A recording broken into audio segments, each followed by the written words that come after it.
Ya, assalamualaikum warahmatullahi wabarakatuh. Teman-teman semua, akhir-akhir ini atau hari-hari belakangan ini ya, sedang viral berita di internet tentang kunjungan Menteri Kelautan dan Perikanan Bapak Sakti Ali Trenggono ke Kabupaten Rotendao ya. Kalau kita lihat beberapa pemberitaan media nasional ya di internet, ada 6 yang coba saya catat ini pemberitaannya. Yang pertama dari detik.com, judulnya Bapak Menteri Kelautan Perikanan Pak Trenggono cek lokasi calon tambak garam raksasa di NTT, klaim setara Australia. Kemudian berita yang kedua dari antaranews.com, Republik Indonesia awali langkah wujudkan swasembada garam industri dari Rotendao.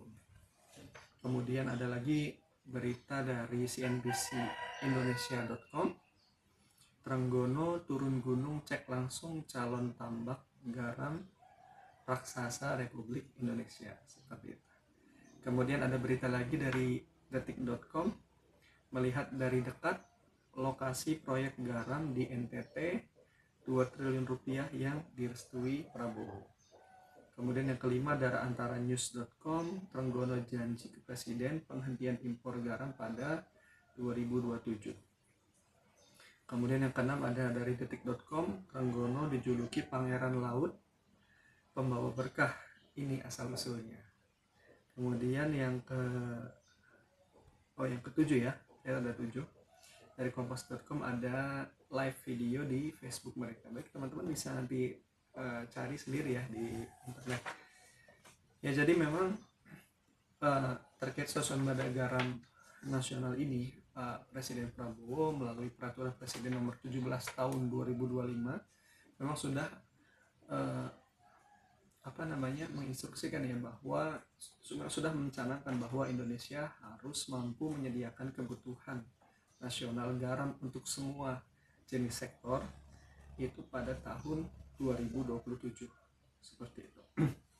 Nah, kalau kita coba menelisik ya, sebenarnya apa sih yang, kalau kita coba ya memikirkan apa sih yang mendasari pemikiran Pak Presiden kita Prabowo Subianto, mengapa Indonesia itu harus mampu swasembada garam.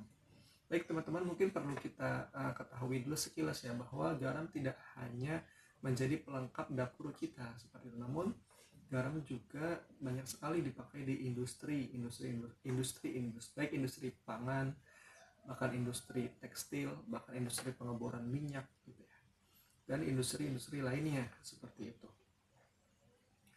Mungkin yang pertama, alasan mengapa kita membutuhkan swasembada garam adalah untuk ketahanan dan kemandirian nasional, sehingga nanti Indonesia akan mampu lebih tahan terhadap fluktuasi harga garam global, dan industri kita akan mampu bertahan apabila ada gangguan terhadap rantai pasokan internasional. Bayangkan jika teman-teman di tengah isu global saat ini ya, apabila kita tidak memiliki kemandirian, maka kita akan sangat tergantung sekali kepada impor seperti itu. Dan apabila terjadi fluktuasi harga internasional atau gangguan rantai pasok di internasional, maka bagaimana dengan kondisi industri di Indonesia yang membutuhkan pasokan garam?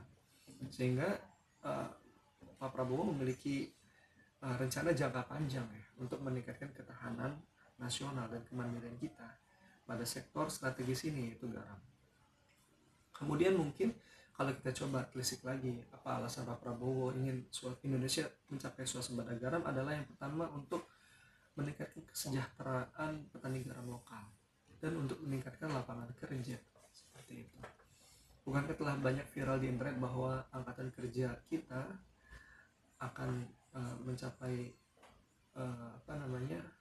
jumlah yang sangat besar ya, dan itu membutuhkan sekali lapangan pekerjaan, seperti itu. Dan industri garam sendiri, teman-teman semua, itu tidak hanya garam di tambaknya saja, on farm gitu ya, seperti petambak, namun kita harus berpikir lebih dari itu, bahwasanya tambak ini adalah industri, dan di sana membutuhkan banyak sekali sumber daya manusia, baik di tahap operasional ataupun manajerial.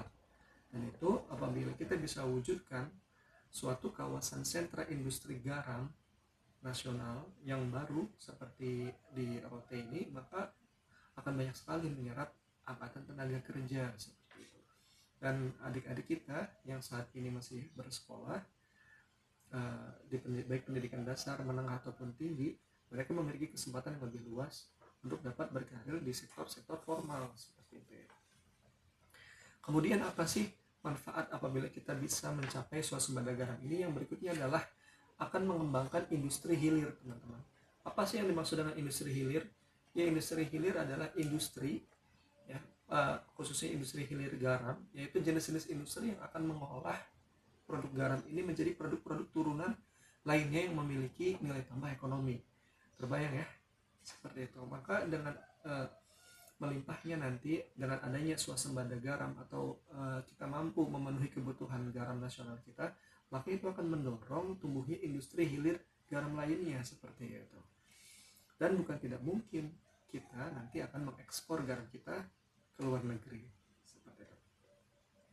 Kemudian dengan swasembada garam ini kita akan mencapai kedaulatan pangan ya, dan komoditas strategis, sehingga dengan adanya kedaulatan ini kita juga memiliki menguatkan posisi tawar kita dalam perdagangan internasional. Nah, misalkan seperti ini. Misalkan Indonesia ingin menjalin hubungan dagang dengan suatu negara A misalkan. Nah, Indonesia misalkan membutuhkan suatu barang dari negara A, lalu Indonesia bisa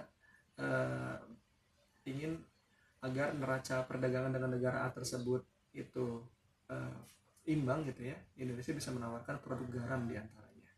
Nah, maka dengan semakin banyaknya produk-produk yang kita ekspor ke luar negeri, itu akan menambah banyak sekali ya alternatif dalam negosiasi dagang internasional kita, dan itu akan menguatkan posisi Indonesia di dunia dagang internasional. Nah, maka dan sangat penting sekali bagi negara kita untuk bisa menyeimbangkan neraca perdagangan ya dengan negara-negara mitra kita. Dan kita harapkan garam akan menjadi salah satu senjata bagi pemerintah kita dalam dunia perdagangan internasional. Dan tentu saja jika Indonesia berhasil mengekspor garam ya, itu akan meningkatkan devisa kita dan meningkatkan kesejahteraan nasional kita. Berikutnya teman-teman, apakah semudah itu ya kita mencapai swasembada? Apakah dengan membuat garam yang banyak kemudian kita bisa swasembada? Namun sayangnya tidak seperti itu teman-teman. Banyak sekali tantangan yang pemerintah hadapi ya untuk bisa mencapai swasembada garam ini. Yang pertama adalah dalam hal tata niaga garam. Ada dua masalah besar dalam tata niaga kita. Yang pertama adalah ketidakcocokan antara produksi garam lokal kita dengan kebutuhan garam industri yang membutuhkan kualitas tinggi. Nah, maka dari itu wajib bagi pemerintah ya untuk mengawal agar produksi garam rakyat ini meningkat kualitasnya, agar dilaksanakan sesuai dengan cara-cara bertambak garam yang benar, sehingga dihasilkan garam dengan kemurnian yang tinggi seperti itu. Dan itu akan bisa masuk ke sektor industri kita. Dan teman-teman perlu kita ketahui bahwa program swasembada garam ini akan gagal apabila garam yang dihasilkan itu tidak mampu untuk memenuhi kebutuhan industri. Karena saat ini yang kita masih butuhkan adalah garam dengan kualitas industri, sehingga butuh sekali kerjasama dari seluruh pihak ya, mulai dari petambak garam agar dengan tertib ya, sesuai dengan SOP yang ada, sesuai dengan tata cara bertambak garam yang baik, berusaha untuk memproduksi garam dengan kualitas yang baik dengan cara-cara yang benar. Kemudian kita juga butuh bantuan bagi pihak-pihak yang selama ini berada dalam rantai perdagangan, seperti mungkin perantara-perantara antara petambak dengan pengguna akhir gitu, untuk turut serta berperan dalam dalam agenda swasembada ini, misalkan dengan membantu menjamin ya kualitas garam-garam rakyat kita agar setara dengan kualitas industri. Kemudian agar perantara ini juga membantu untuk bisa mendistribusikan garam-garam rakyat yang sudah yang sudah berkualitas industri ini agar bisa masuk dan terserap di dunia industri kita. Maka kerjasama semua pihak ini sangat dibutuhkan. karena swasembada garam ini bukan hanya kepentingan pemerintah, namun ini adalah kepentingan seluruh elemen bangsa kita. Bagi industri pengguna garam pun, mereka pun berkepentingan apabila pasokan garam kita stabil dan aman, tentu keberlanjutan usaha mereka pun lebih terjamin. Bagi para perantara yang selama ini pun menjualnya garam rakyat dan mengumpulkan garam rakyat kemudian menjual kepada kepada pengguna akhir, tentu dengan adanya swasembada garam ini pun mereka akan lebih besar ya pasarnya, seperti itu. Karena kan banyak sekali perantara penjual garam ini yang tidak mampu menjangkau impor kan, karena memang impor itu ada ketentuan-ketentuannya. Maka dengan meningkatnya produksi garam lokal, maka sebenarnya ini pun peluang bagi teman-teman yang saat ini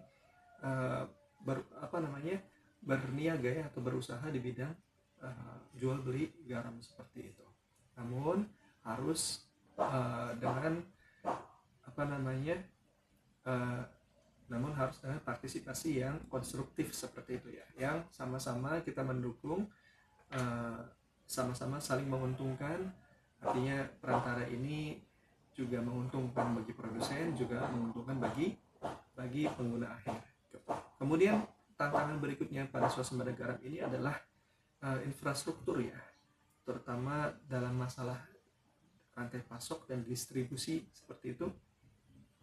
Kemudian ada lagi kita permasalahan terkait dengan fluktuasi harga garam seperti itu. Kemudian ada lagi PR bagi pemerintah untuk menyusun regulasi yang bisa mendorong dan mendukung agar rantai pasok kita terhadap garam ini menjadi lebih efisien seperti itu. Baik, itu kira-kira yang bisa kita bahas pada pagi hari ini gitu ya. Bahwa alhamdulillah pemerintah sudah mulai mengawali langkah awal untuk mencapai swasembada garam ini dengan ingin membuat suatu kawasan sentra industri garam nasional ya di Nusa Tenggara Timur. Mudah-mudahan kita doakan teman-teman agar Allah Subhanahu wa taala memberikan kekuatan bagi semua pihak ya untuk bisa melancarkan rencana ini dan bisa mendatangkan kebaikan yang sebanyak-banyaknya bagi masyarakat Rote pada khususnya, dan bagi masyarakat Indonesia serta seluruh elemen bangsa pada umumnya. Baik, kurang lebihnya saya mohon maaf. Assalamualaikum warahmatullahi wabarakatuh.